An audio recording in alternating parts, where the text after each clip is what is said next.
संतप्त मानस शांत हूँ जिनके गुणों के गाने में वे वर्धमान महान जिन विचरे हमारे ध्यान।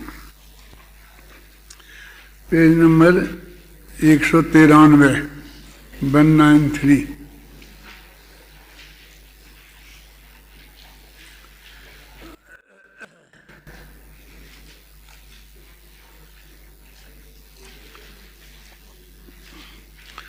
एक 192 के नीचे का पैरा।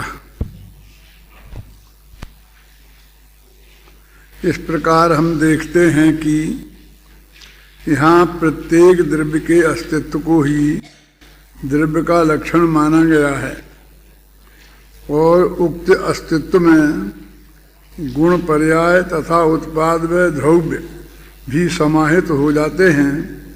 इस बात को स्पष्ट कर दिया गया है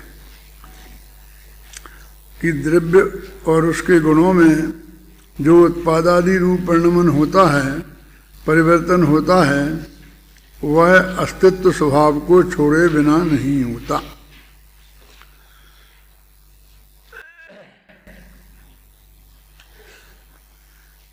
प्रत्येक वस्तु, द्रव्य माने प्रत्येक वस्तु जो भी जगत में है, वो ज्ञान नए का विषय छोड़ देना है यहाँ पर अभी। लेकिन जिसका अस्तित्व इस जगत में है, वो सारे पदार्थ, उनका अस्तित्व तभी माना जाता है कि जब उत्पाद व द्रव्य से युक्त हों और गुण पर्याय वाले हों। लोक में अपन कहते हैं ना, भले ही वो मिनिस्टर है लेकिन उसका अस्तित्व क्या है। गृह मंत्री से पूछा कि ये काम क्यों नहीं हुआ, क्यों नहीं हुआ, ये क्यों नहीं हुआ, और पुलिस वाले तो ऐसा कहते हैं, पुलिस वाले तो ऐसा करते हैं। तो उन्होंने कहा भैया पुलिस वाले परमानेंट हैं और हम टेम्परेरी हैं, साल 2 साल के। क्या यानी वो सबका ऑफिसर है, उसे अपने हिसाब से सारे देश को मतलब चलाना है, हैं? और वो इस रूप में अपने उन कर्मचारियों से अपनी तुलना करे क्या, तो फिर वो क्या काम कराएगा, वो क्या कह सकता है। उसमें मैं साल 2 साल हूँ, चाहे जितना इसको डांट दूँ, परेशान कर लूँ, कुछ नहीं बोलेगा अभी, है? और 2 साल बाद फिर कोई भी जरा सा केस पड़ेगा तो अपन को ही गिरफ्तार करके जेल में डालेगा, हथकड़ी डाल के ले जाएगा बाजार में। इनका कोई अस्तित्व नहीं। अस्तित्व माने क्या कि उसकी कहीं कुछ चले तो उसे अस्तित्व मानते हैं इस जगत में, और जहाँ जिसकी नहीं चलती है उसको अस्तित्व नहीं मानते हैं। वस्तु के स्वरूप में क्या है कि जिसकी अपने में पूरी चले और किसी की उसमें नहीं चले, और जिसकी पर में रंच मात्र ना चले, ये 3 शर्तें पूरी करें तो उसको अस्तित्व कहते हैं। क्या? अपने में पूरी चले, अपने में दूसरे किसी की ना चले, और अपनी किसी दूसरे में ना चले। 3 बातें हो गई ना। ये अस्तित्व का स्वरूप ये है कि जब उसे हम अस्तित्व मानेंगे, सत्ता का स्वरूप कि हमारी सत्ता है, हम हैं, इतना मात्र यदि है तो उसमें ये द्रव्य गुण पर्याय, मैंने द्रव्य गुण पर्याय कहा तो उत्पाद आ ही गया। गुण पर्याय वाला कहा ना, और उत्पाद व ध्रुव वाला कहा, तो उन्होंने सत्य का लक्षण है। शायद आगे ऐसी गाथा आएगी जिसमें ये कहा जाएगा कि वो द्रव्य सत्य, गुण सत्य और पर्याय सत्य,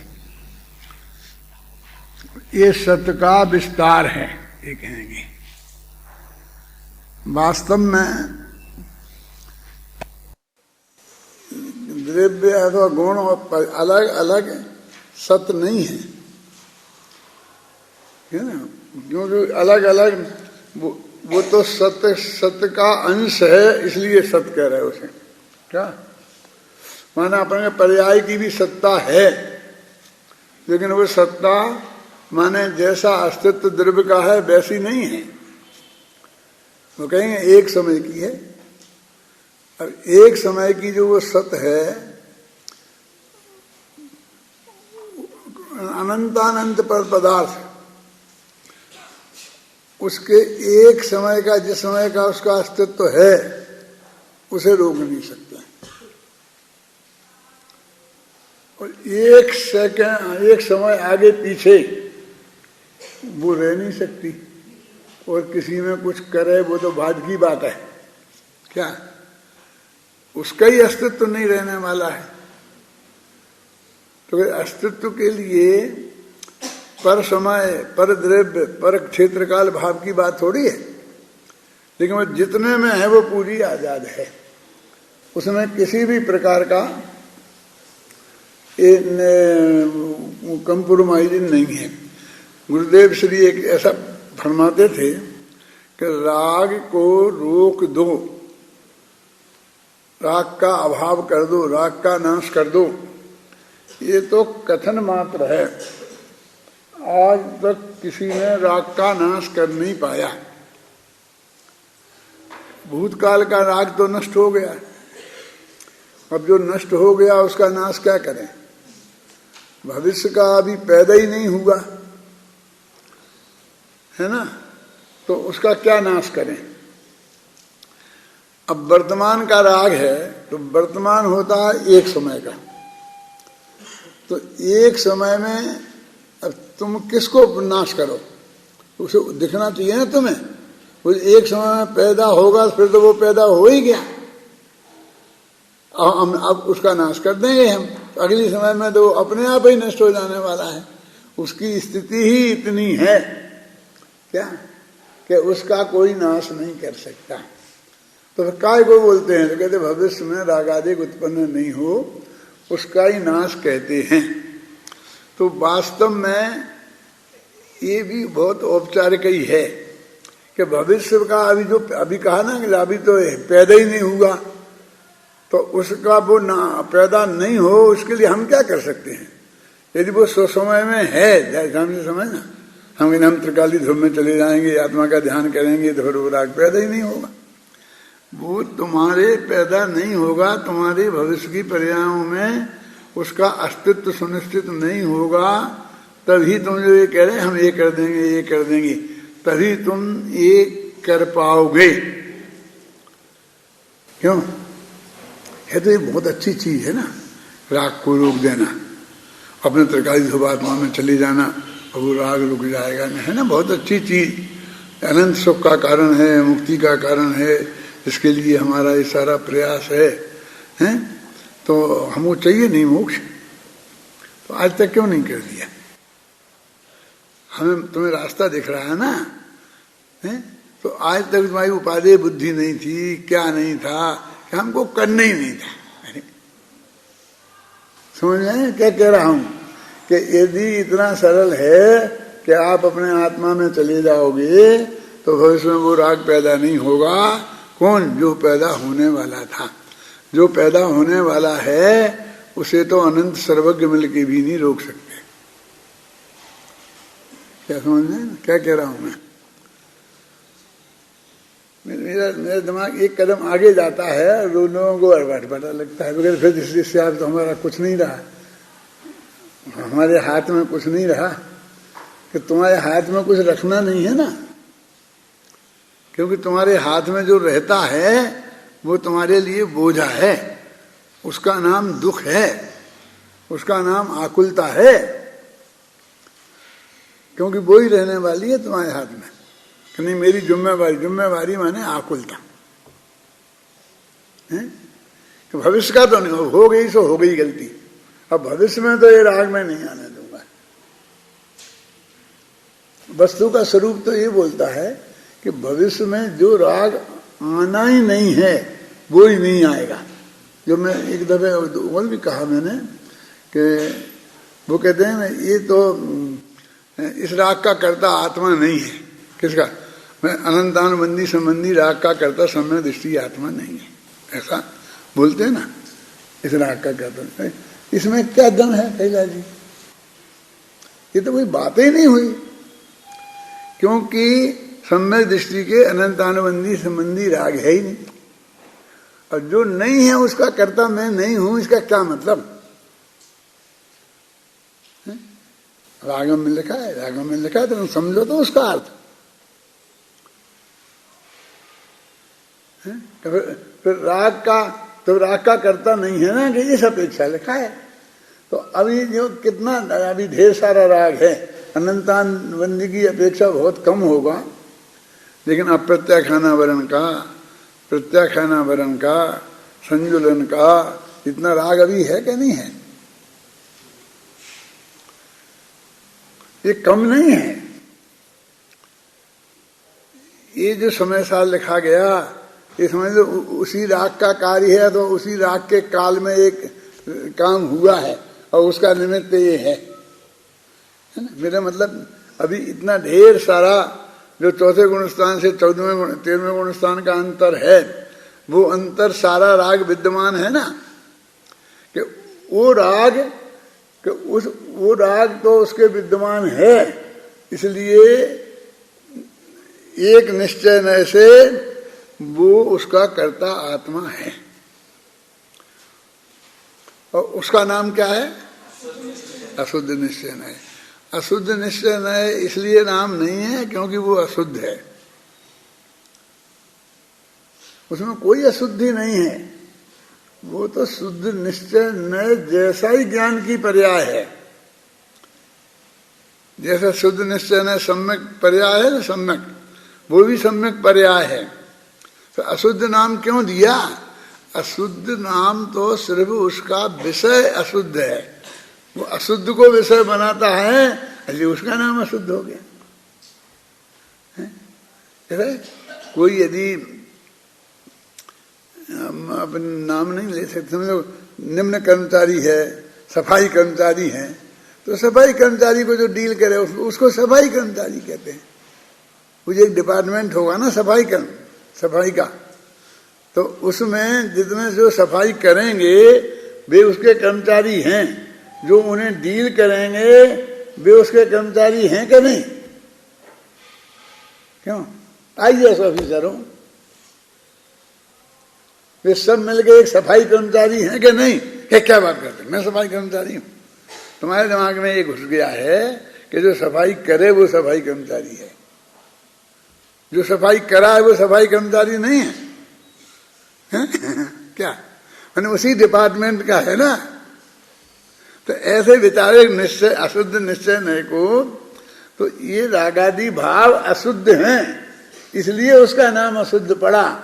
इसलिए घबराओ मत, शुद्ध निश्चय नय से नहीं है, वो तो अशुद्ध निश्चय नय से है।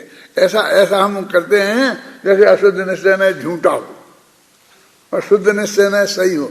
हम दोनों को बराबर वजन नहीं देना चाहते, है कि नहीं? हमारे दिमाग में से, जबकि वस्तुस्थिति क्या है? वो तो निश्चय नय का एक भेद है, क्योंकि वो अपनी पर्याय है। यदि उस अपनी पर्याय को करता हम अपन को नहीं कहेंगे, समझ गया ना? मान लो कि नहीं, आपको नहीं है स्वीकार, नहीं कहेंगे। जो राग अपने में पैदा हो रहा है, जो नहीं है उसकी तो बात जाने दो, तो उसका कर्ता अपने को नहीं कहेंगे, तो फिर किसको कहेंगे? अपन के अलावा दुनिया में जो कुछ भी है, जिसको भी हम कहेंगे, कर्म के उदय को है, जो भी आप बता, जिसने गाली दी उसको जो भी कहना हो, तो वो उसके लिए पर है कि स्वा? पर है, तो फिर एक द्रव्य का कर्ता दूसरे द्रव्य को मानना पड़ेगा। तो घर में ऐसा है, बिल्ली को निकालने के लिए ऊंट को घुसा दिया, समझ में ना? निकालनी थी बिल्ली, अंदर घुस गई थी, तो ऊंट को घुसा दिया। तो बिल्ली तो निकली, चाहे नहीं निकली, लेकिन ऊंट तो घुस ही गया। ये होते है ना। अपने मकान अपन ने किराए से दे रखा है, अब आजकल तो इतने कड़क नियम हो गए हैं कि किराए से खाली हो जाता है। मैंने पहले मकान मालिक बहुत परेशान थे, एक दफे जिसने ले लिया वो खाली करता ही नहीं था, आधी पौनी कीमत में उसको ही बेचना पड़ता था वो अपना मकान। पर जिस दिन वो किराए पे लगा दिया उस दिन से अपना है ही नहीं, तो ये कुछ गुंडे लोग रहते थे, तो उन गुंडे लोगों से को पैसा दे दे के वे कहते हम खाली करा देंगे, और फिर वे खाली कराने के लिए उसे परेशान करते थे और उसे कहते थे चुपचाप यहाँ से खाली करके चला जा, नहीं तो हम तेरे को रोज ना परेशान करेंगे। ऐसे गुंडे लोग खाली कराते थे। फिर धीरे धीरे क्या होने लग गया कि वे गुंडे लोग कहने लग गए कि ये हम इनको करते हैं ना परेशान, तो ये पुलिस में रिपोर्ट लिखाते हैं, फिर हमें पुलिस वाले परेशान करते हैं, तो पुलिस वालों को कुछ देना पड़ता है। आप समझे ना? तो ऐसा करो कि तुम इसे हमारे नाम पे किराएनामा लिख दो। क्या अब गैर कानूनी है कि कानूनी है, ये हम निपट लेंगे बस, कि तुम जब तक तुम रहते हो, तुम किराएनामे पे हो, तुम हमें लिख के दे नहीं सकते हो, क्योंकि तुमको क्या करना, तुम तो हमें लिख के दे दो, फिर हम देख लेंगे। मगर मेरे पास में किराए से मुझे मिला है, खलो खाली, नहीं तो मैं करता। इस तरह से वो परेशान करते थे। जी अच्छा रास्ता निकला। फिर क्या करते थे कि बाद में उसी मकान पे जम के रह जाते थे कि मुझे को भी तकलीफ है। सेठ जी तो आप उसके क्या किराया लेते थे, उसे 10 रुपया मेरे से ज्यादा ले लो, अब मेरे को आपने किराएनामा लिख के दे ही दिया है, और 8 दिन पहले ही दिया है, अब 8 दिन में खाली करा। वो जम जाता था। तो वो जो पहले था वो तो साधारण आदमी था क्या, और एक गुंडा जम गया। अब इससे खाली कहना बहुत ही कठिन है। इसको उदाहरण दिया करते थे, बिल्ली को निकालने के लिए ऊँट को घुसा लिया। समझ में ना? तो अभी इसमें क्या करना कि तुम यदि खुद करता नहीं बनोगे तो तुम्हारा राग जो तुम में पैदा हो रहा है, जो तुम्हें तकलीफ दे रहा है, जो तुम्हें तकलीफ देता है, उस राग का करता कोई दूसरा होगा। वो स्वीकार है तुम्हें, एक दिन के दूसरे देव का करता तो जयेंद्र हम मानता ही नहीं है, और दूसरे को तो हम कहाँ लाएंगे, किसको लाएंगे, कौन कर देगा, किसके जिम्मे चेतन आदमी से कहेंगे तो वो तो नहीं मानेगा। आपकी हर बात माने कि तुम्हारे राग का करता वो हो, वो तो नहीं मानेगा। तुम्हें गुस्सा लाना है तो सामने वाले से कह भैया तुम हमें 4 गालियां सुना, क्योंकि हम गालियां आए सुने बिना हमें गुस्सा आता नहीं है, तो तुमने गुस्सा लाना है तो तुम 4 गालियां सुना। तो क्या मुझे नहीं सुना, मेरा तुम्हारे प्रति कोई ऐसा भाव ही नहीं है जो मैं तुम्हें गालियां सुनाऊं। तो चेतन तो कोई मानेगा नहीं। तो हमारे पास एक वही है कौन, वो कर्म नाम का आदि पदार्थ है कि जो कभी कोई ऑब्जेक्शन नहीं करता, उसके नाम हम कुछ भी मर दें। क्यों कि उसने ये किया, उसने ये किया, उसने ये किया, उसने ये किया। अरे बिल्कुल अचेतन पदार्थ है, उसे कुछ नहीं तुम्हारे करने रहने से कुछ मतलब नहीं है। एक चोलामल जी की भाषा में कहें तो सहज भाव से निमित्त नैमित्तिक संबंध बन रहा है। और उनने तो यहाँ तक लिखा है कि इस निमित्त नैमित्तिक संबंध बहुत घने हैं, इससे उसकी भिन्नता भाषित नहीं होती। हम इसने नहीं किया ऐसा नहीं लगता, वो बराबर वो बार बार वही हमें दिखाई देता है। क्या कहते समझे ना, वो वही दिखाई देता है। और ये कर्म तो आज हमने किसी ने देखे नहीं। मैं ये नहीं कहना चाहता हूँ कि हमने देखे नहीं तो वे हैं नहीं। सर्वज्ञ भगवान की वाणी में आए हैं और सर्वज्ञ भगवान ने देखे हैं तो हम ही ने देखे, क्योंकि हम सब चीजें कोई सर्वज्ञ अपने अपनी देखी थोड़ी मानते हैं, सर्वज्ञ की देखी भी मानते ना। सर्वज्ञ ने देखे हैं, ये बात सही है, लेकिन अब वो किसका किस समय कहाँ उदय है, एक एक बात हमें सर्वज्ञ तो बताएगा नहीं। उसने तो बता दिया इतने कर्म होते हैं, ऐसे ऐसे हैं, समझ गए ना। आचार्यों ने गोमटसाल लिख दिया और हमने पढ़ लिया, समझ में आई ना। अब आचार्य तो एक एक मिनट तेरे में क्या हो रहा तेरे को कैसे पता लगेगा। तो उसे उल्टा क्रम पकड़ो। कैसा कि तुम्हें गुस्सा आया ना कि हाँ, तो समझ लेना क्रोध कर्म का उदय है। क्या क्या हुआ, क्रोध कर्म के उदय से गुस्सा आता है, और हमें क्रोध कर्म के उदय को नहीं जानते।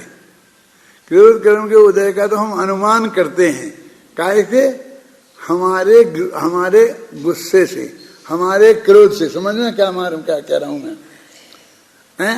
अब वो नहीं आए तो हम नहीं कर सकते क्रोध कर्म के उदय का अनुमान, है ना।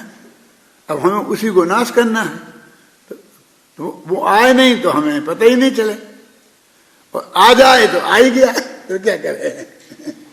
तो क्रोध आ गया ना, अब हम तुम अनुमान करते रहो कि क्रोध कर्म के उदय से आया होगा, मान कर्म के उदय से नहीं आया होगा, इससे हमें क्या फर्क पड़ता है। तो टोडरमल जी ने क्या लिखा वहां, ये लिखा कि ठीक है वो कर्म के उपसमाधि की तुम बात करते हो। टोडरमल जी की एक विशेषता है, हम लोग नहीं बिल्कुल होता ही नहीं है, वो कहते नहीं होता है, ठीक है कर्म है, कर्म का उपशम से ही होता है, लेकिन कर्म का उपशम भी तो तुम इसी प्रकार का आत्मचिंतन करोगे उसी से होगा। क्यों? एक देव का करता नहीं, तुम क्या करना चाहते हो उसके लिए बताओ। कर्म के नाश के लिए किस बात की परमिशन चाहते हो? कर्म को डंडा मारो, पिटाई करो, उसमें आग लगा दो, क्या करना चाहते हो? कर्म के नाश करने की विधि जनागम में ये बताई कि तुम अपने आत्मा को जानो। क्या हम ये कह रहे हैं कभी तुम छोड़ो कर्म भ्रम को, अपने आत्मा को जानो, कि छोड़ें कैसे? हमें उनका तो नाश करना है, तो उनके नाश करने के लिए उन्हें छोड़ना पड़ेगा और आत्मा को जानना पड़ेगा, क्योंकि उन्हें छोड़े बिना आत्मा जानने में आएगा नहीं। क्या?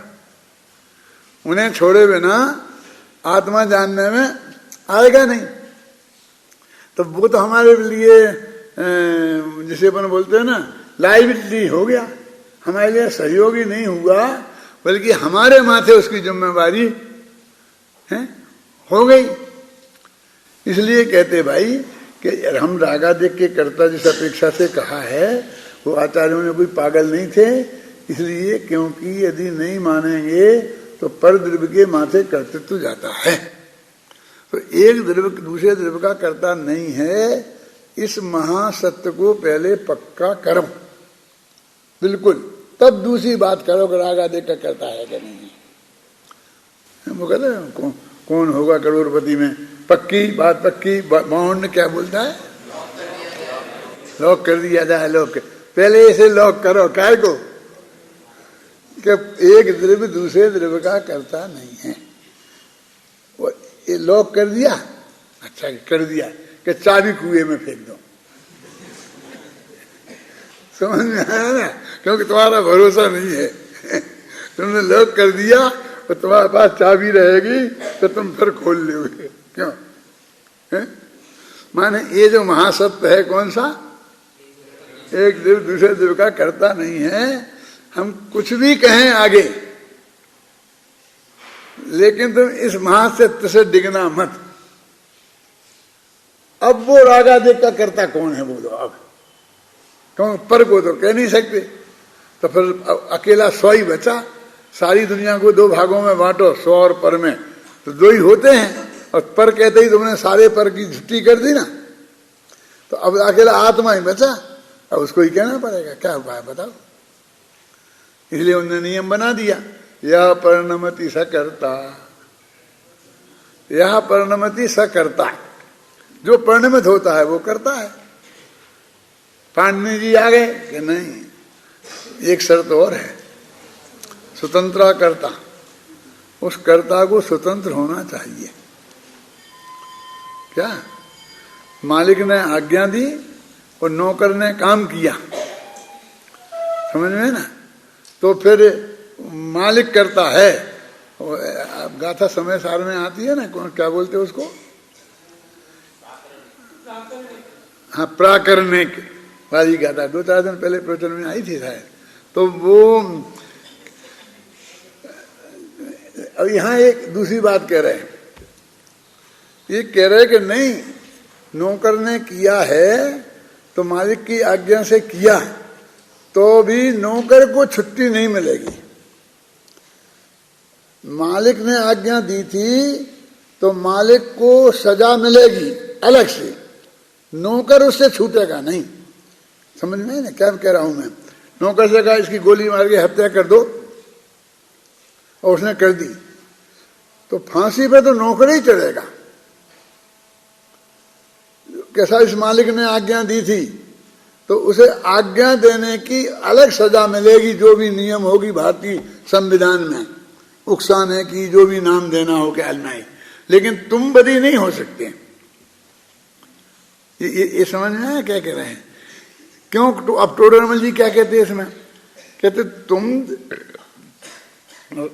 मालिक ने आज्ञा दी तो तुम उस काम करने को राजी हुए ना। सब कैसे नहीं होता, मेरी नौकरी छूट जाती। तो नौकरी के पाने के लिए राजी हुए ना। फिर ऐसे दूसरा वाला कहता है कि मुझे इसने मारने के लिए 1000 रुपया दिया, यदि मैं नहीं मारता तो 1000 रुपया नहीं देता है। समझे ना? तो तुम 1000 रुपया लेके राजी हुआ कि नहीं? कहीं मेरे को सजा काएगी हो देने को, तो क्योंकि तू राजी हुआ, स्वतंत्र रूप से तूने मारा है। स्वतंत्र कर्ता पाणिनि को जवाब दे रहा हूं मैं। यह पर्णमति सा कर्ता के साथ में स्वतंत्र कर्ता लगा हुआ है। वो प्राकरणिक वाली गाथा को बगल में रखो। गुरुदेव की भाषा में कहूं तो खबर छे, बड़ी खबर छे। वो गाथा का भी हमें पता है क्या कि उसका क्या अपेक्षा है, लेकिन ये अपेक्षा समझ में आई ना। हम क्या समझते हैं तो ये तो पूरा माथा प्राकरणिक पे चला गया। अब हम तो बिल्कुल बरी हैं, हम चाहे जितने मारेंगे क्यों। तो ये सारे जितने सैनिक हैं, सेनापति आज्ञा देता है, सेनापति को प्रधानमंत्री आज्ञा देता है, ख्याल में आई ना। प्रधानमंत्री को सारी लोकसभा करती है और अनुमोदना सारा देश करता है कि नहीं तो हटा देना, पाकिस्तान को तो खत्म ही कर देना चाहिए। क्यों? वो बेचारा क्या, लेकिन आज तक कोई सिपाही बचा नहीं। सामने वाले ने पकड़ लिया तो खूब यातना दे दे के मारा, सामने गोली से मार दिया, उस सजा में से तो निकला है कि अदालत में से। अरे कहाँ की अदालत कौन पूछता है तुम्हारे? वहां तो वो निरंतर उन गोलियों के बीच में से आया है, कितनी गोलियां खाते खाते हाथ पैर तोड़वा के आया है, वो कहाँ सब सजा से बचा है। दूसरा आज्ञा देगे करवा देगा तो हम सजा अपराधी नहीं होंगे, इस धोखे में मत रहना। और स्वतंत्रता करता वो भी हो जाएगा कि तुमको किसी भी तरह से राजी किया ना कि साहब मैंने 1 पैसा नहीं लिया, मैं कसम खा सकता हूं, तो फिर तुमने क्यों किया? उसने छाती पे बंदूक रख दी थी कि तू चलाता है कि नहीं, नहीं तो मैं तुझे उड़ा दूंगा। हैं? अब क्या करना बोलो साहब? तो ठीक है, तूने लोभ से नहीं किया तो भय से किया। क्यों? भय नो कसाय है, लोभ कसाय है। क्यों? यही तो फर्क है। अपराध तो दोनों एक सही हुआ, चाहे लोभ से करे चाहे भय से करे। क्लियर लिखा है श्रावकाचार में, भयासा स्नेह लोभाश्चर्य कुदेवागम लिंगिनाम प्रणाम विनयम चैवे न कुर्यु सिद्ध दृष्टया। अन्ना जी बता रहे थे आपको कि भाई गीत मिथ्या तो छूट गया तो सम्य दर्शन हो गया, ऐसा मत समझ लेना है। बता रहे थे वो तो तुमने नई कमाई की थी इस मनुष्य भव में। देवों के कहाँ है, नारकियों के कहाँ है, त्रिंचों के भी ज्यादातर कहाँ है ना। मनुष्य भव में नई कमाई की थी, अब वो तुमने थोड़ी बहुत छोड़ी है, तो उससे क्या कमा लो। असली मिथ्या दर्शन जो अनादि का था वो तो अभी वहीं का वहीं जमा हुआ है। उसमें तुम काय की कृपा चाहते हो, सब इससे क्या नुकसान था? बने रहने देते। हम गणेश जी के चढ़ाए आते देख माला तो क्या फर्क पड़ता था। हमारी बहुत सारी समाज 99% ऐसी ही है। क्या होता है इतने से में? एक अरग चढ़ा दिया, किसको? बेंतर को, भूत प्रेत को, किसी को भी समझ लो आप। इतने से में क्या होता है हमारी समझ में नहीं आता। तुम तो हर बात पर अड़ जाते हो, है ना समाज में ऐसी वृत्ति। हम तो इस मामले में बिल्कुल नहीं है, बहुत सब बिल्कुल खुले हैं। वो ये कहता है कि हम तो सबको मानते हैं, माने सब दिगंबरों को मानते हैं, तो वो अपने को खुले बताता। दूसरा उससे बड़ा खुला आता है, वो कहता हमसे तो अम्बर दिगंबर, हमें कोई भेदभाव नहीं है। फिर तीसरा उससे बड़ा खुला आता है, हमें हिंदू मुसलमान में भी कोई फर्क नहीं है। ये सब कितने उदार लोग हैं। और ये कहते हैं कि यही सब इदमेव ईदृशमेव तत्तम नानन्य चान्न था। ये सब सांप्रदायिक लोग हैं, सारा देश इन्हीं ने बर्बाद किया है। आज ऐसी व्यक्ति ऐसा चल रहा है समाज में, है?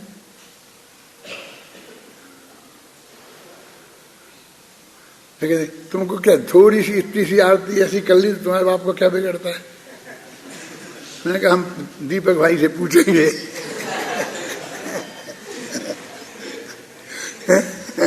कि उसमें कितने दीप हैं। मैं तो विदेश में भी जाता हूँ और वहाँ बहुत रिवाज है बोली लगकर और आरती करने का। रोजाना बोली लगती है विदेशों में भी, मंदिरों में। हम जहाँ प्रवचन करते हैं ना, तो वहाँ पहले मंदिर में जाते हैं, फिर वहाँ बोली लगती है, फिर आरती होती है, फिर जाके प्रवचन में सब आते हैं। तो हम तो ज़्यादातर तो बाहर घूमते रहते हैं और फिर कभी कभी जाके खड़े हो जाते हैं और लोग जिनके घर हम ठहरते हैं वो उनकी बहुत भक्ति हम में होती है, तो जाकर के बोली ले लेते हैं, फिर कहते हैं कि हमने तो आपके लिए दी। आप आरती करने का अवसर आपको मिले है इसके लिए दी। हम तो करते नहीं आरती है। क्यों इसमें क्या है? क्योंकि हमारे टोडरमल स्मारक भवन का नियम है, हम नहीं करते। हमारे मंदिर में भी नहीं करते, टोडरमल स्मारक भवन में भी हम नहीं करते, और हम कहीं नहीं करते। विशेषतः लोग होते ना, क्योंकि हम तो दिगंबर मंदिर में भी नहीं करते, अपने मंदिर में भी नहीं करते। हम आरती नहीं, उनसे ये कहो कि हम तुम्हारे श्वेतांबर भगवान की नहीं करेंगे, दिगंबर भगवान की करेंगे, तो हम और बड़े सांप्रदायिक हो जाएंगे। लेकिन हम करते ही नहीं ना। क्या शांति जी? कुछ नहीं होता था, कोई कुछ नहीं कहता हमसे। तो हमारे प्रवचन में भी एक संख्या कम नहीं होती, सब सुनते हैं सबसे प्रेम से, शांति से, पर वो जानते वे तो करते ही नहीं है। उसमें क्या है? जैसे हम कह देते हैं ना, कभी हम तो ये रोटी में घी खाते ही नहीं है, तो कोई बुरा नहीं मानता है, तो उसको क्यों मानेगा? घी जैसी चीज छोड़ी, उसका बुरा नहीं माना। हम लोग घी खाते नहीं है, तो घी की आरती नहीं करते, तो इसमें क्या आश्चर्य है? काय को समझौता करना है कि वो चांदी की, सैल की, फलाने की, वो इससे ज्यादा अशुद्ध है, वो उससे ज्यादा शुद्ध है। लेकिन जरूरत ही नहीं है ना, है? बोलो, वस्तु के स्वरूप में ही नहीं है। जनागम का हम गहराई से अध्ययन करें और वो हमारे जीवन में थोड़ा सहज भाव से आवे। एक तो आता नहीं है, बहुत मुश्किल है, और आवे तो ये जबरदस्ती हम उसको नहीं आने देते हैं। देखो कहाँ पढ़ रहे अपन? मुझे पंक्ति बताओ।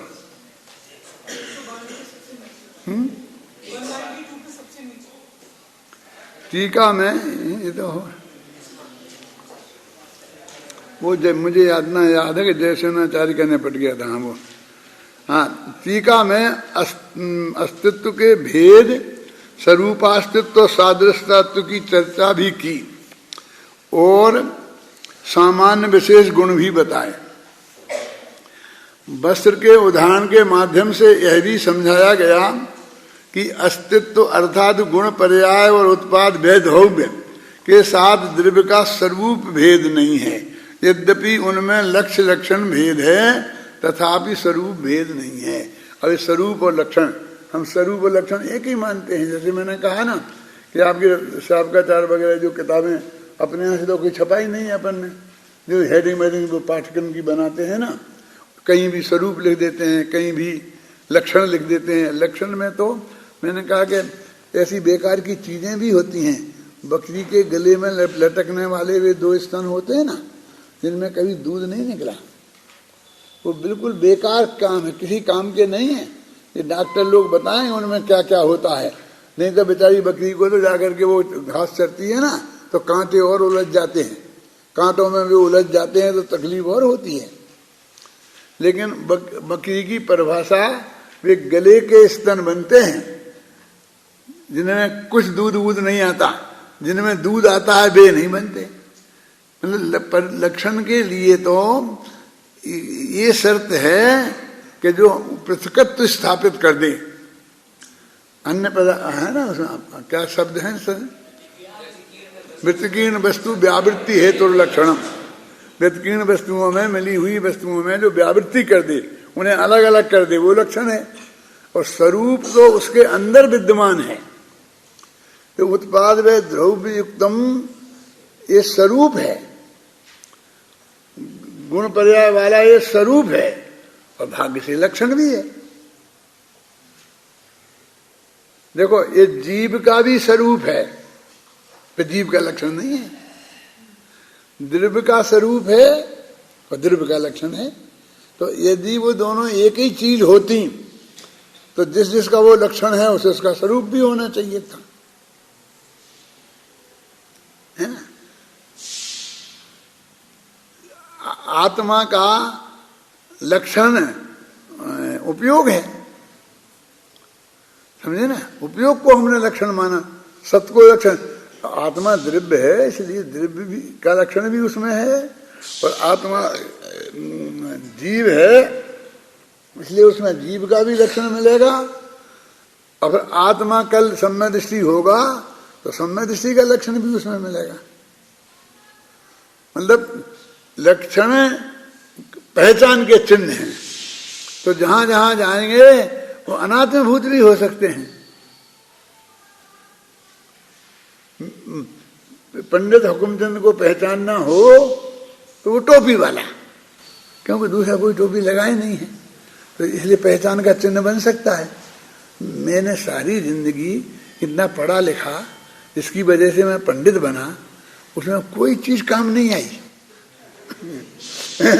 तो मेरी टोपी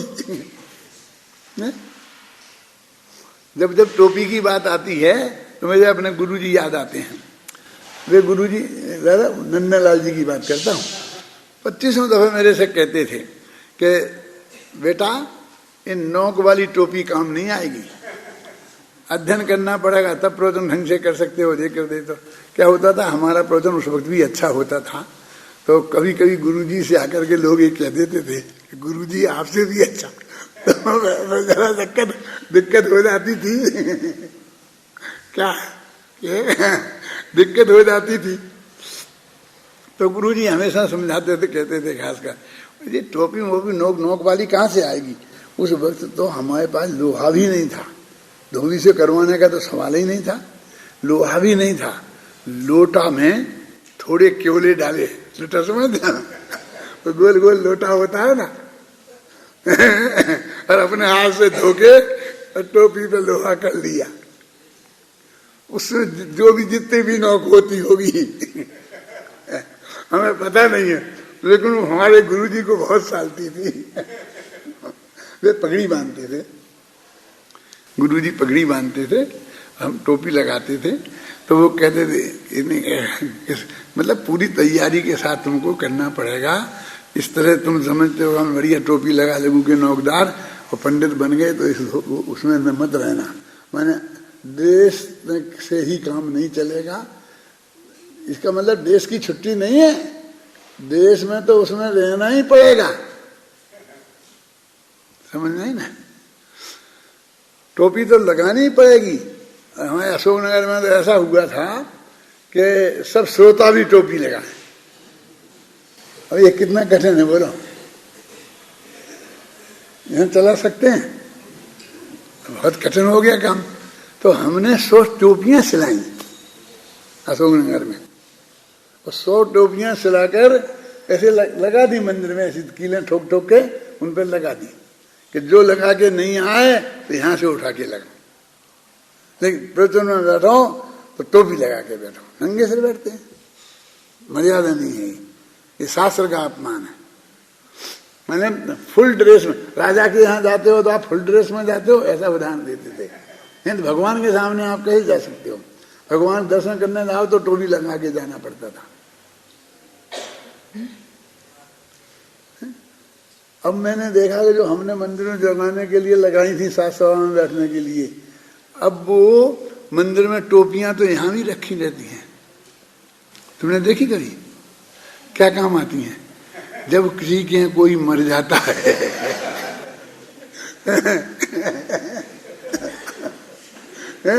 और वो बैठते हैं कि हम घर वाले हैं, इसके प्रमाण स्वरूप वो टोपी लगानी पड़ती है। और हम बदंजर में फंस जाते हैं, हम जाते हैं टोपी लगा के तो लोग समझते हैं कि हमारा या कोई मर गया है। हमको आगे तो लोग बैठा ले लेते हैं, पीछे तो बैठना नहीं देते हैं, समझ गए ना। और फिर टोपी लगी हो एक टोपी बहुत काम आती है, समझे ना। जगह जगह जहाँ जाए सब जगह लोग पूछते हैं कि आप कौन से डिपार्टमेंट के मिनिस्टर हैं, आपका रेल में, कहीं प्लेन में, आप समझे ना। तो वो बहुत काम है। विदेश में नहीं लगाता हूँ मैं, एक टोपी रखता हूँ, कभी बहुत इमरजेंसी की जरूरत पड़ी तो लगाने को, नहीं लगाता नहीं हूँ, क्योंकि वहाँ पर बहुत मुश्किल हो जाती है। हर एक आदमी के लिए अपन कौतूहल बन जाते हैं, हर एक आदमी आकर के देखता है जैसे कोई उसका वो है ना चिड़ियाघर का कोई नया जानवर आया हो। धोती कुर्ता तो यही पहनते हैं, ऐसे ही पहनते हैं, लेकिन टोपी नहीं लगाते, ख्याल में है ना। अस्तित्व की बात चल रही थी ना, टीका में अस्तित्व, स्वरूपास्तित्व, सादृश्य अस्तित्व की चर्चा की है। मुझे बताया वस्त्र की, जो लोग स्वरूप और लक्षण को एक ही मान लेते हैं, यही बात चल रही थी ना, उन्हें आचार्य अमृतचंद्र के इस कथन पर विशेष ध्यान देना चाहिए कि लक्षण भेद तो है पर स्वरूप भेद नहीं है। किसमें, किनमें? उत्पाद व्यय और द्रव्य में परस्पर, द्रव्य और गुण और पर्याय में परस्पर। स्वरूप भेद नहीं है, लक्षण भेद है। पांचों की परिभाषाएं अलग अलग हैं। उत्पाद की अलग होगी, व्यय की अलग होगी, द्रव्य की अलग होगी, गुण की अलग होगी, पर्याय की अलग होगी। एक मैंने अपने दृष्टि के विषय नामक किताब है ना, उसमें एक पर्याय की नई परिभाषा दी है, और जिसके आधार पर वो सारा समस्या हल करते हैं कि दृष्टि के विषय में पर्याय नहीं है। क्या दी है मालूम? बस खत्म। एक में पर्यायार्थिक नए के विषय को पर्याय कहते हैं। तो गुणभेद काय में आएगा, द्रव्य में के गुण में के पर्याय में?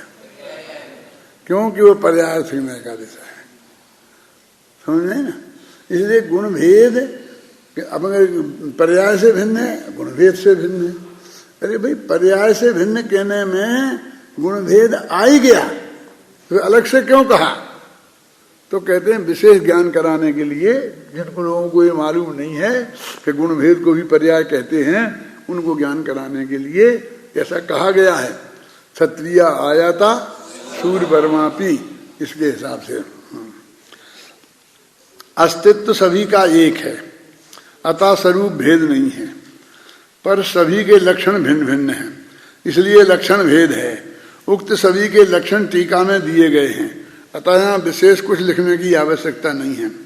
महासत्ता सादृश्य अस्तित्व का ही दूसरा नाम है, और अवान्तर सत्ता स्वरूपास्तित्व का ही दूसरा नाम है। अपने स्वभाव को छोड़े बिना, इस पद का अर्थ है वस्तु स्वरूपास्तित्व को छोड़े बिना सादृश्य अस्तित्व में सम्मिलित है। क्या अर्थ इसका? हमको ऐसा लगता है कि जब हम महासत्ता की अपेक्षा, मानो सादृश्य अस्तित्व की अपेक्षा सब एक हैं, तो हमारा तो खत्म ही होगी। हमारी तो समुद्र है, और समुद्र में हमारा एक बूंद पानी हमने रखा था और सारे समुद्र में डाल दिया, खत्म। तो हमारा तो अस्तित्व ही खत्म हो गया ना, अब वो तो समुद्र हो गया। तो हम महासत्ता में जाके शामिल होंगे तो हमारा अस्तित्व खत्म हो जाएगा, इसलिए हम महासत्ता को स्वीकार नहीं करना चाहिए।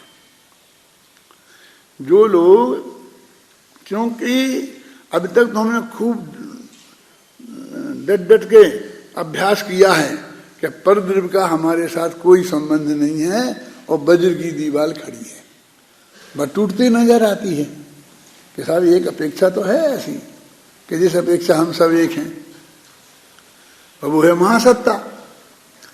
तो वो कहते वो शर्त ही है कि अपने अस्तित्व को छोड़े बिना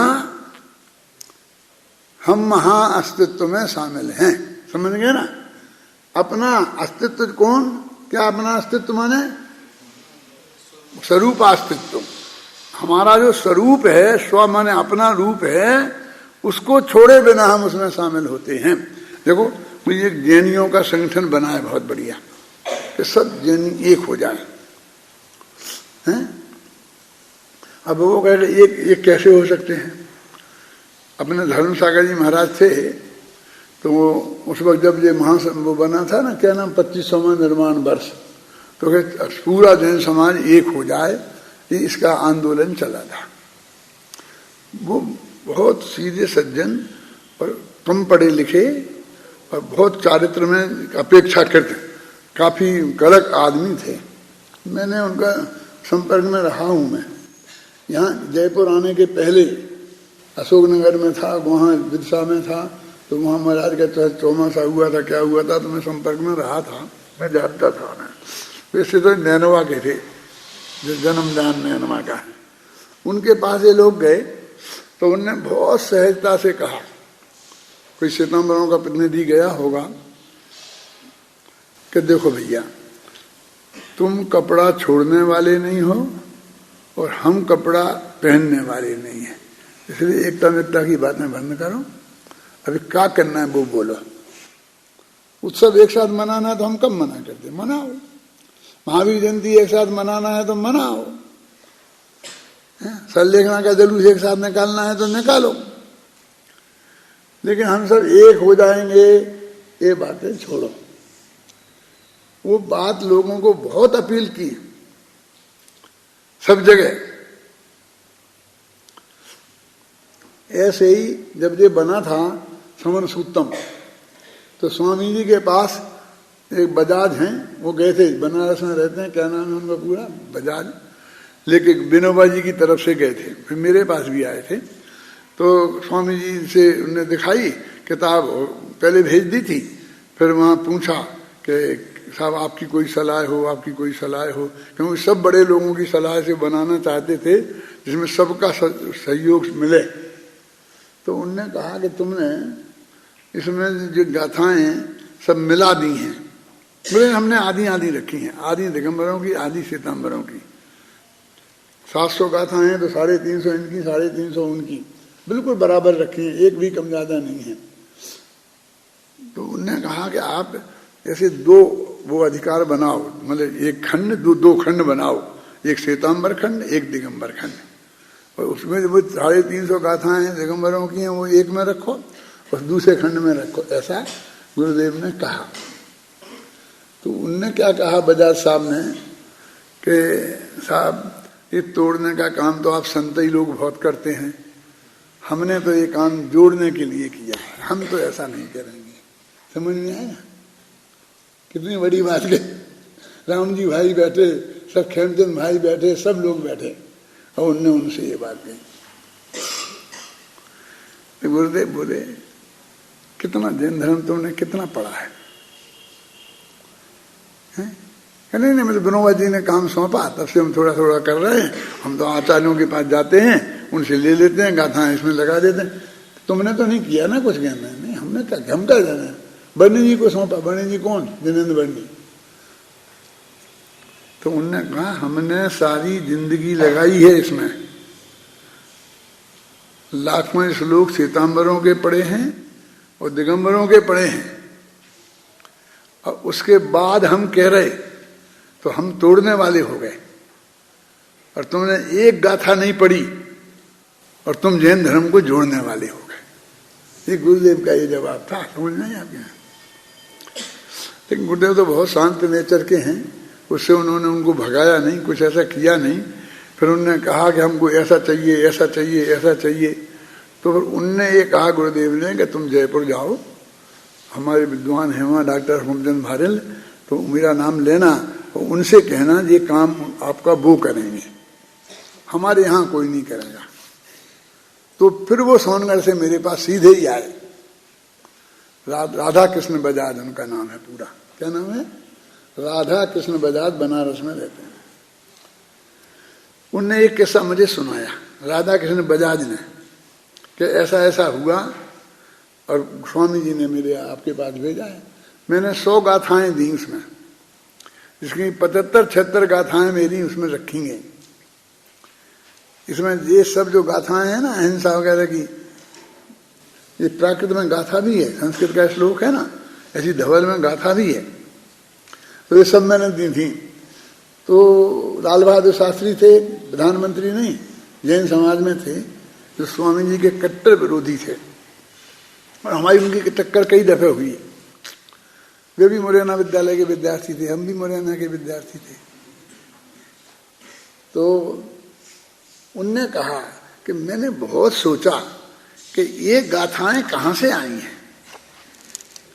इसमें ये गाथाएं तो थी नहीं, पहले छपा था जैन दर्शन सार के नाम से, ये तो थी नहीं। अब ये समण सुत्तम के नाम से छपा था, इसमें ये गाथाएं हैं, ये कहाँ से आई हैं मेरी समझ में नहीं आ रहा।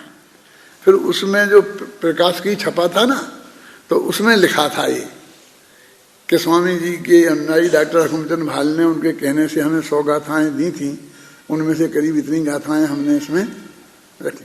अब हमारी समझ में आया कि ये गाथाएं कहाँ से आई। मेरा मतलब ये है कि ऐसी एकता की बातें करना बहुत आसान है, लेकिन वो धर्म के अनुकूल नहीं है, वस्तु स्वरूप के अनुकूल नहीं है। यदि हमें सच्चा जैन बनना है, हमें आत्मा का कल्याण करना है, तो हम सबके साथ में खड़े हैं, सबके साथ कोई भी जुलूस में तैयार हैं, महावीर जयंती को तैयार हैं, सब करने को। लेकिन हमारा जो वस्तु का स्वरूप कौन सा है? अस्तित्व स्वरूप अस्तित्व को छोड़े बिना उसमें हम शामिल होने को तैयार हैं। हम अपना व्यक्तित्व छोड़े बिना, हम अपना मिशन छोड़े बिना, हम अपनी त्रिकाली गुरु भगवान आत्मा का जो हमारा मिशन है उसे छोड़े बिना सब में शामिल होने को तैयार हैं। छोड़ने की कीमत में किसी के भी शामिल होने को हम तैयार नहीं है। ख्याल में है ना आपकी बात में? ये लिखा ना, क्या लिखा?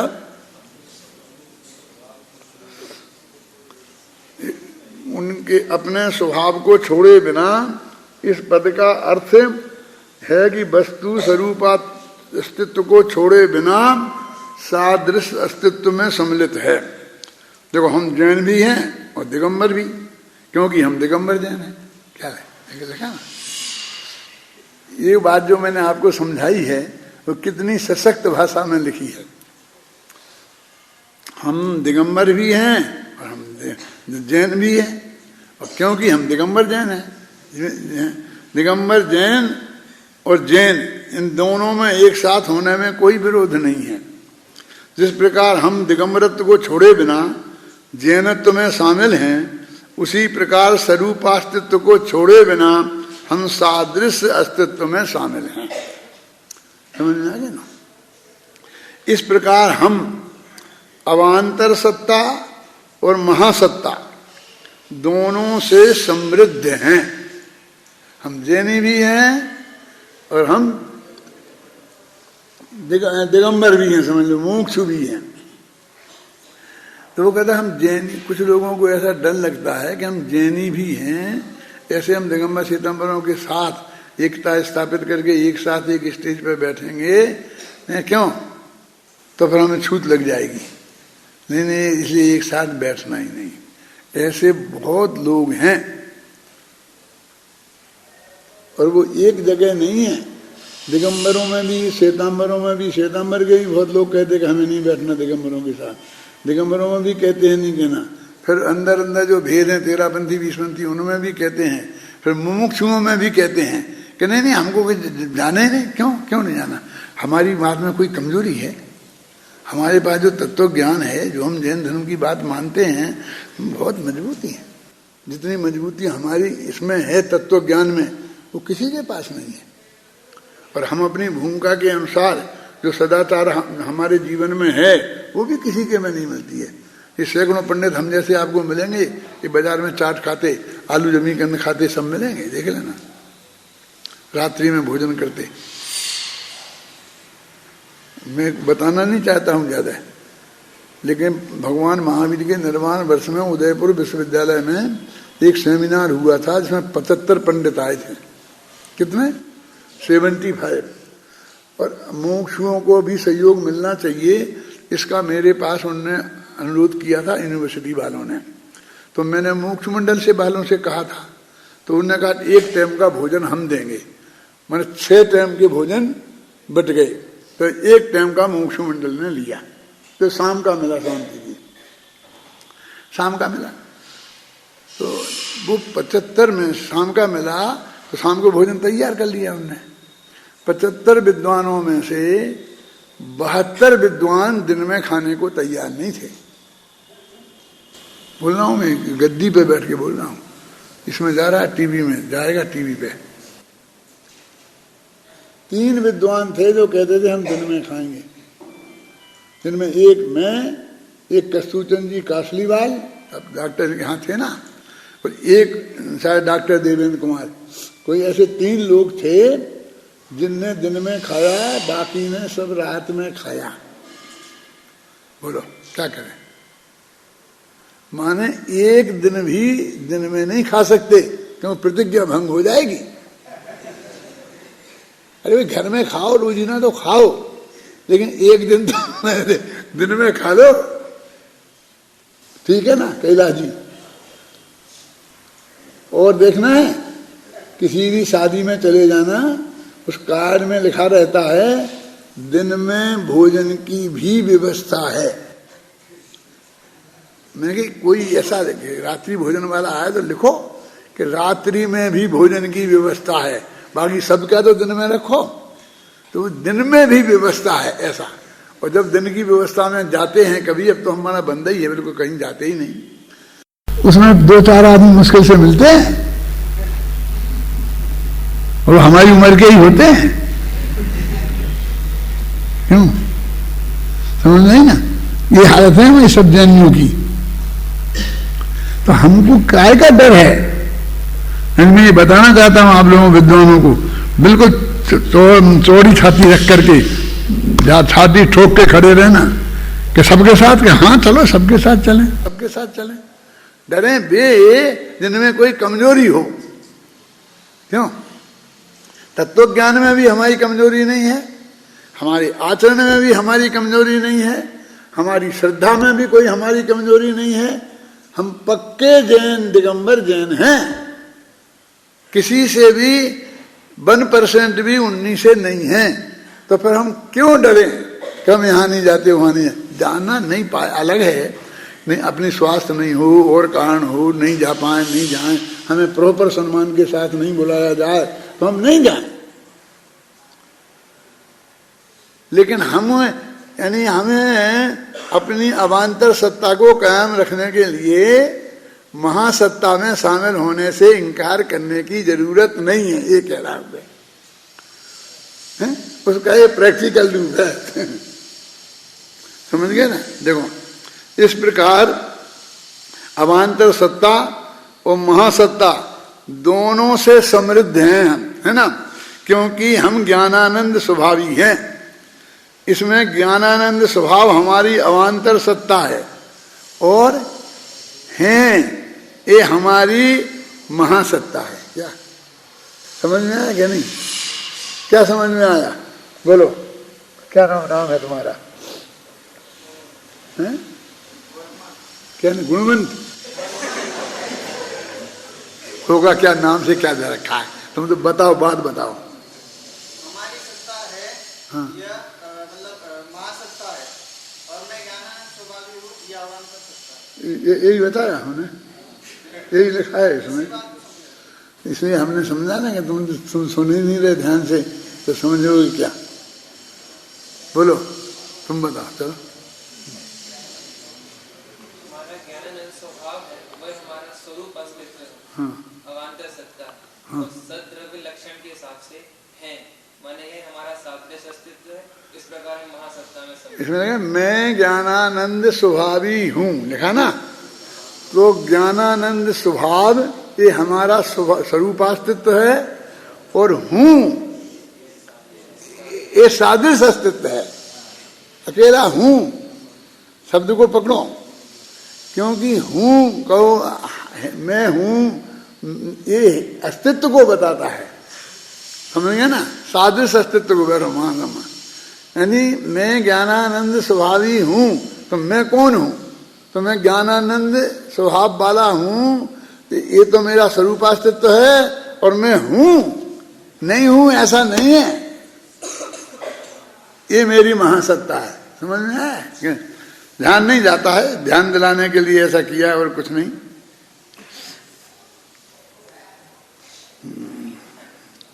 देखा ना, इसमें ज्ञानानंद स्वभावी हमारी अवान्तर सत्ता है, और हैं अर्थात अस्तित्व हमारी महासत्ता है। आज लिखा ना इसमें क्लियर, मैं तुम देख भी नहीं रहे थे इसे।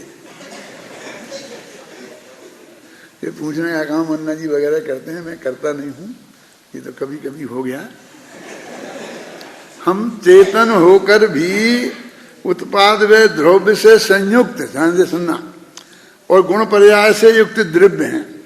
हम द्रव्य भी हैं, समझे? गुण पर्याय से और चेतन से युक्त, और उत्पाद व द्रव्य से युक्त और गुण पर्यायों से लक्षित हमारी महासत्ता है, और ज्ञानानंद स्वभावी चेतन तत्व से लक्षित होना हमारी अवान्तर सत्ता है। महासत्ता से हम सबसे जुड़े हैं, और अवान्तर सत्ता की वजह से हमारा अस्तित्व पूर्णता स्वतंत्र है। इस प्रकार हमने स्वरूपास्तित्व को छोड़ा नहीं है, और हम सादृश अस्तित्व में शामिल हैं।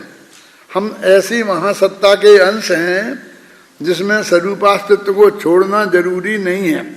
मैं अपने स्वरूपास्तित्व में भी शामिल हूँ, और सादृश अस्तित्व में भी शामिल हूँ। इस प्रकार सभी जीव द्रव्य सादृश अस्तित्व और स्वरूपास्तित्व से युक्त हैं। सभी का अस्तित्व समान है। आप भी अनंत गुण वाले हैं हो, और मैं भी अनंत गुण वाला हूँ। पुद्गल भी अनंत गुण वाला है। आप भी गुण पर्याय से युक्त हो, मैं भी गुण पर्याय से युक्त हूँ। महासत्ता की अपेक्षा हम तुम सभी एक हैं, एक से हैं। अतः इस अस्तित्व का नाम क्यों है सादृश अस्तित्व? एक से हैं, एक हैं, ये तो उपचार है। एक से के अर्थ में एक लफ्ज़ है। यहाँ की बात एक मिनट में कह के खत्म करूंगा।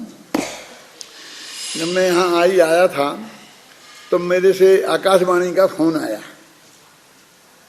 क्या कि भगवान महावीर जयंती पर आपको भाषण देना है। वो उनमें कोई थे, मुकुल करके थे, जो उसके डायरेक्टर थे। तो उन्हें आपको ये बोलना है कि हम सब एक हैं। महावीर भगवान ने ये कहा कि हम सब एक हैं। फोन पे ही उनने मेरे को है ना। तो मैंने कहा महावीर ने ऐसा कहा था? ऐसा पूछा मैंने। बोले हम क्या जाने, आप पंडित लोग जाने। आप मेरे को कह रहे हैं ना कि मैं ऐसा बोलूं, जब आप मुझे बता रहे हैं ना कि मैं बोलूं कि भगवान महावीर ने कहा हम सब एक हैं। तो मैंने कहा, बोले मैं नेशनल इंटीग्रेशन की दृष्टि से बात कर रहा हूं। देश में राष्ट्रीय एकता हो, इस बात का पोषक हो आपका व्याख्यान, मैं ये कहना चाहता हूँ। मैंने कहा अच्छा। मैंने कहा भगवान महावीर के सिद्धांतों में ऐसी बहुत बातें हैं जो हमारी देश के प्रति एकता को बल देती हैं। मैं वो कहूँगा, आप चिंता मत करो, मैं वो बात करूँगा। लेकिन मैं ये नहीं कहूँगा कि हम सब एक हैं। क्योंकि हम हैं नहीं। तो फिर मैंने बोला, पहला वाक्य क्या था मालूम मेरे यहाँ, कि भगवान महावीर ने एक कभी नहीं कहा कि हम सब एक हैं, ये कहा कि हम सब एक से हैं। क्योंकि यदि हम एक हैं तो फिर एकता की जरूरत ही क्या है। एकता की जरूरत तो अनेकों में होती है, एक में तो कभी झगड़ा होता ही नहीं है, संगठन की क्या जरूरत है। इसलिए हम बिल्कुल जुदे जुदे हैं लेकिन एक से हैं। एकता का आधार एकता नहीं समानता है। और फिर मैंने समानता के बारे में बताया कि छोटे बड़े की भावना ही मान का आधार है। हमने एक दूसरे को छोटा बड़ा माना, इस वजह से ये सब चक्कर हुआ। यदि हम सभी एक हैं, यदि कोई छोटा बड़ा नहीं माना जाता होता तो हमारे को ये विकल्प भी खड़ा नहीं होता। फिर पूरा भाषण, वो 4 भाषण हुए थे मेरा फिर आकाशवाणी पर, इस चारों भाषण का मिला हुआ एक रूप है, किताब है, उसका नाम है तीर्थंकर भगवान महावीर, जो 16 पेज की एक किताब है ना, तुमने पढ़ी है? उसमें मेरे 4 रेडियो भाषण हैं जो मैंने दिए थे, उनका वो संपादित रूप है।